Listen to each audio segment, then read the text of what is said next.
This section highlights some of the main features of the WTO's trading system. It also explains some of the reasons why governments join the WTO.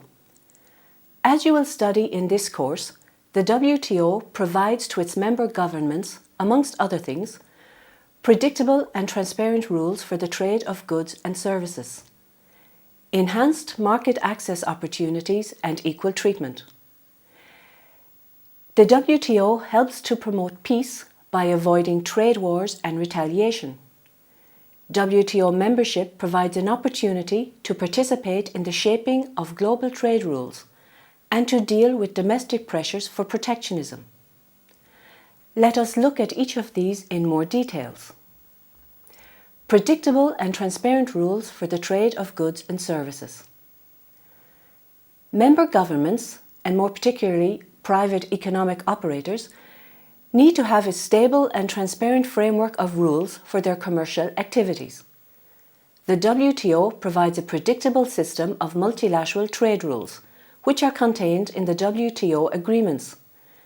This system is based on a number of basic and fundamental principles that apply to all members: non-discrimination, more open trade, transparency and predictability, and special treatment for developing countries. At the same time, the WTO agreements give policy space to the members in order to protect legitimate policy objectives, such as the protection of consumers or to prevent the spread of diseases. In those cases, members are allowed to depart from the basic principles, but are subject to certain conditions. The aim is to strike a balance between trade liberalization and the flexibility members need to pursue their policy objectives. Looking at enhanced market access opportunities and equal treatment. When a member lowers a trade barrier or opens up a market at the multilateral level, at the same time it accesses more freely the markets of other members. The reduction of trade barriers allows members to gain from increased market access opportunities in other members' markets, and therefore to improve welfare by expanding export volumes and revenue. Furthermore, the most favoured nation principle, MFN, ensures that every time a WTO member lowers a trade barrier or opens up to a market, it has to do so for the similar goods or services from all members.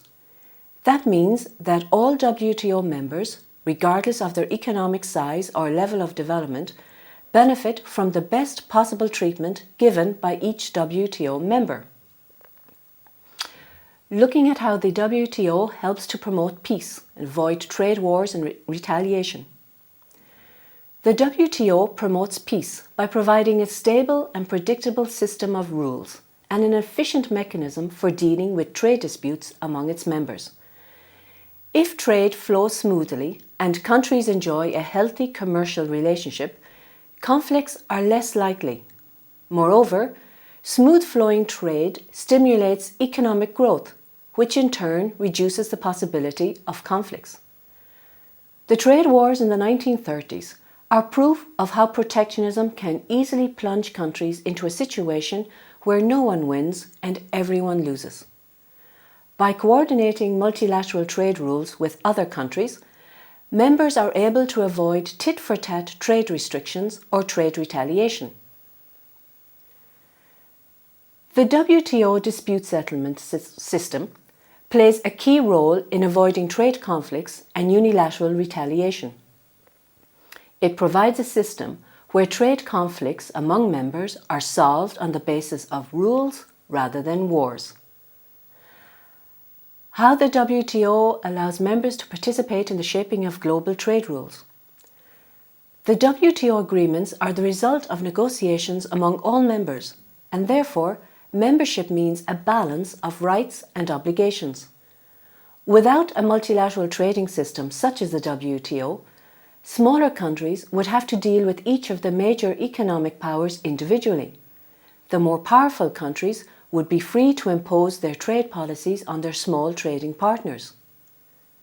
Furthermore, Multilateral trade negotiations provide members with an opportunity to increase their bargaining power by forming alliances or coalitions with other countries that have common interests, and in that way participate more effectively in the shaping of global trade rules.